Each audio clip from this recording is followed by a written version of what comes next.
kumanaan ka mid ah shacabka ku dhaqan magaalada Hargeysa ayaa saaka tukaday salaada Ciid al-Adha waxaana masjid jaamaca magaalada Hargeysa kula tukaday madaxweynaha Soomaaliland Axmed Maxamed Silaanyo xubno ka tirsan golaha wasiirada iyo xildhibaano ka tirsan baarlamaanka madaxweyne Silaanyo ayaa shacabka ku bogaadiyay munaasabadan Ciid al-Adha waxaan ummadda reer Soomaaliland ciid mubaarak ciid wanaagsan ilaahay sanadkiisa aynu gaarsiiyo bashbashiyo barwaaqo ilaahay waxaan ka baryaynaa inuu ummadda Soomaaliland kulligeed niyadooda isu soo jeediyo ilaahay waxaan ka baryaynaa inuu caafimaad iyo wanaag iyo wadajir siiyo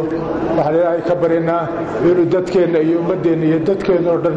ilaahay caafimaad iyo wanaag wada siiyo waxaan rajaynayaa waan ku dadaalaynaa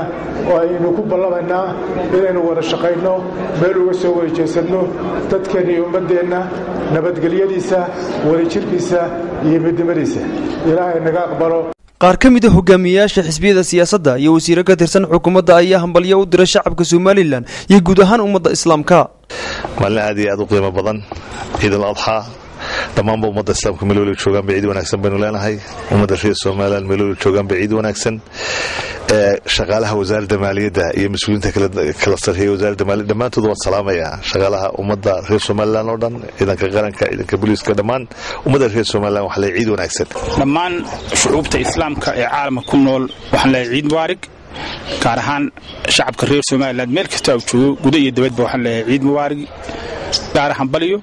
ilaahay sanadka hanuu gaarsiyo bashbashiyo barwaaqo iyo horumar ciid mubaarak waxaan fursadan uga faa'iideysanayaa inaan hambalyeeyo dhammaan shucuubta Islaamka gaar ahaan shacbiga reer Soomaaliland meel kasta oo joogaan maalinta weyn ee Ciid al-Adha waxa Ilaahay uga barayaa in shacbiga reer Soomaaliland ku ciido farxad iyo barwaaqo iyo nabadgelyo waxaan hambalyeenaynaa dhammaan ummadda Islaamka in Ilaahay naxariistiisa iyo barwaaqadiisa in Ilaahay siiyo in Ilaahay mideeyo Ilaahay waxaan ka baryaynaa ciidda ku xigta in nabadgelyada aynu tan maanta ku ciidnay inaynu iyadina ku ciidno waxaan leenahay ciid mubaarak kullu caam wa antum bikhair shacabka ku dhaqan magaalada Hargeysa ayaa isugu hambalyeynayay farxadda ku aadan munaasabada Ciid al-Adha kuwaasoo wajiyadooda laga dheehanayay dareenka farxadeed ee ku aadan munaasabada ciidda Khalid Xabsi Kalsan TV Hargeysa